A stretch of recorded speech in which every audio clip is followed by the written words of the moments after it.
What is going on, guys, and welcome back to the Sixers Digest YouTube channel. My name is Sean Barnard, and your Philadelphia 76ers are 11-5 on the season, most recently having taken down the Oklahoma City Thunder in an impressive, mature victory by the squad against a good, youthful team.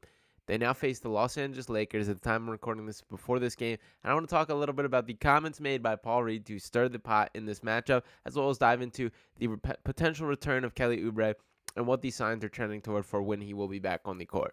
Apologize to stick with me a little bit, feeling a little bit under the weather, so voice is a little rough, but I did want to talk about the up and coming events with the Sixers. So let's get right into it and talk at the beginning with what Paul Reed said here. So ahead of his matchup with Anthony Davis, he was asked about AD, and Paul Reed said, quote, "He's a big flopper, so make sure that I don't get in foul trouble early. Can't be too aggressive with him. He's probably going to be failing, so got to make sure that I stay out of foul trouble." You're not wrong, Paul, but it is a little interesting to say. And especially that this is a putting it on a tee for the Joel Embiid trolls to begin to go and throw this right back at Joel, saying comments like, there's no better way to prepare than playing against Joel Embiid in practice, things like that. I understand. Those are right there on the table. I do like that Paul Reed is talking his talk a little bit. And shout out to Paul Reed with the Out the Mud podcast with RB at RB Philly Take. Make sure you guys check that out over on Hot Hog Media as well. Cool to get a little look at his insight into his brain off the court. He's a very unique and interesting guy. I do like having Paul Reed on this roster because he does do things like this, that he does stir the pot a little bit, make these type of comments, and it always comes off in like a fun-loving kind of tone to me that I don't think Paul Reed, I have not seen the video of this, but I don't think Paul Reed said this in a very like demeaning way or demonstrative way about Anthony Davis in a super critical kind of mindset, but it is a cool comment that he made, kind of funny there, and I guarantee that the Lakers circles are going to run with that one. That we know that as athletes, they're looking for any little competitive edge they can gain. You can guarantee that this word is going to reach Anthony Davis, and I do pray that we get a couple moments of Anthony Davis versus Paul Reed tonight. I would love to see it. And by the way, we will have Casey ripping out a post-game video there, so make sure to stay posted for that. Teaming up with one of the people over at Lakers Digest, so a cool little collab video set to come out. I'm excited to watch that myself, but stay posted for that. And now to talk a little bit about Paul Reed specifically and what he's done this season. I want to begin by taking it back to the contract situation. Now, we know he was a free agent this offseason, restricted free agent. The Sixers did ultimately match the offer sheet by the Utah Jazz that he's being paid $7.7 million this year. It is non-guaranteed for $7.7 million next year and then $8.1 million the following year. Now, the non-guarantee on this comes with the stipulation of the Sixers making it past the first round of the playoffs. That was a little bit of a unique clause put in by the Utah Jazz. They're obviously a team very much in their rebuilding arc and off to a very poor start to the season. They're a team that has very little, if not any, playoff intentions. That best case scenario for them would likely be sneaking into the playing game. So they put in this little clause to kind of discourage the Sixers from making it. That for the Jazz, this essentially would have been a one-year contract for $7 million. The Sixers ultimately called their bluff, did match that contract, and I am happy that Paul Reed has remained in Philadelphia. To dive into a little bit about his production on the floor, take a look at his stats there. We've seen a little bit of an uptick, but I don't think as much as me or a lot of people were expecting. Now we can see 13.4 minutes on the year. That is a career high after playing 10.9 minutes per game last year. The stats have gone up slightly as well. You can see 4.5 points per game, also a career high, slightly up from 4.2 per game last year.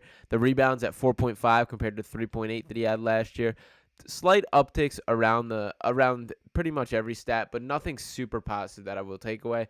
My biggest point of frustration and what I want to see is still Paul Reed and Joel Embiid on the floor at the same time. That this was something that Nick Nurse spoke about leading up to the season, was very clear that it is something he intends to try. I understand it's still very early in the season, and there's plenty of matchups which this is not a fit, but there's still some that have come up this year that I think it could have worked, and I would like to see it. And the reason that I say that is I like the mindset of having Paul Reed being the guy that is free to do the dirty work, scrap for rebounds, dive for loose balls, go and do weak side help block situations, do all the little things that this team needs, and then that frees up Joel Embiid to not be as laser focused as a rim protector. Now, to Joel Embiid's credit, he has been phenomenal on the defensive end for most of this year. There's been a couple games here and there that you can nitpick, absolutely, but in the overarching theme and the main point of the season, Joel Embiid's been terrific on the defensive end. I've seen a new energy from him, a new buy-in from him on that side of the floor, and while that is all great, it's a lot to put on him when he's also a guy right in the running for leading the league in scoring again, still the engine of the offense, still just so much on his shoulders that I think having Paul Reed as a guy to rotate in and just take a little bit of responsibility away from him, specifically on the defensive side of the ball, is something that could help this Sixers team. Now, I'm not pounding the table and being super frustrated yet. As I mentioned, it is very early in the season, and I do have faith that Nick Nurse will find a time to give the opportunity for this to be the case. The one other situation that I'll bring up was the one game that Joel Embiid did miss, and Nick Nurse opting to go with Marcus Morris as the fifth starter as a small ball center there. I'm not as frustrated about it after it's happened as I was at the time. That I do think it would be fair to Paul to give him that opportunity. I do think he's earned it. He's played pretty well in his minutes thus far. I understand the mindset of trying to keep him in his role, limit his fouls. We know that there's been an issue with him throughout his career, and really been the number one thing that has prevented him from getting more time on the court was really just keeping those fouls under control, aside from the fact that Doc Rivers very clearly hated Paul Reed. But that has been the on-court issue that has plagued him. Now, I understand trying to hold him back because of this, and I also think a part of it was just trying to get a better just look at Marcus Morris on the court. I've said it before, and unfortunately I'll say it again, that I do think Marcus Morris is a little bit cooked as a basketball player, far past his prime. I don't think there's too much juice left in those legs. It's disappointing because I do like him. He is a very much a Philly guy, does a ton of good for the community, from North Philly, all these things. And at his best as a player is a guy that is very useful to a team. But I don't think that is the version of Marcus Morris that has arrived in Philadelphia. In fact, when we get to the roster crunch segment of the season where you're kind of cutting down the rotations and seeing who gets their playing time thinned out, Marcus Morris is at the top of the list for guys that I would like to see their minutes cut away. But nonetheless, he did provide a positive spark, and for that matchup specifically, which was against the against the Minnesota Timberwolves, I'm sorry, sick brain there, but against the Timberwolves, that the Sixers wanted to play a little 5-out basketball, speed out the pace, that they knew they weren't going to be able to match the size of the Timberwolves with Rudy Gobert and Karl Anthony Towns, that this was Nick Nurse's way to, okay, let's run and gun, let's go small. Let's play 5 guys that can shoot the 3, force Rudy Gobert out to the perimeter, and it did show some success there. So I'm not going to take too much away from it. There's still a lot to be seen from Paul Reed throughout the season. I do like that he is talking with his mouth a little bit. Now it's time to back it up with his play. So that is a matchup that myself and I think plenty of people will have their eyes on after those comments have come out. Now, to switch gears and talk about another topic that is very important to the Sixers, and that is Kelly Oubre. That we know we've dove into the saga of what happened with him being hit by a car, all the allegations and kind of weirdness of the situation.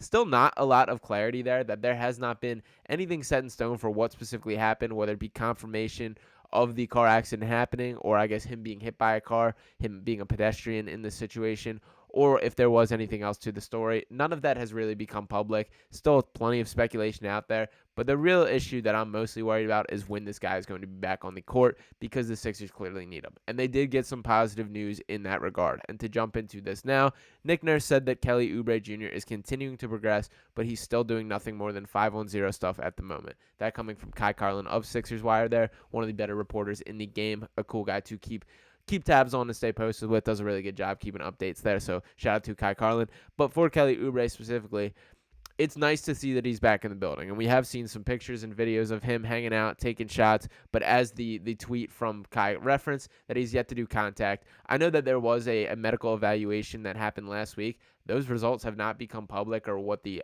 exact timeline is. But Nick Nurse, while he still keeps his coach speech and kind of plays his card pretty close to the vest, he seems to be indicating that it's pretty positive, the outlook for when Kelly Oubre will be back on the court. And as I mentioned, I'm excited about that because I do think the Sixers drastically miss this guy.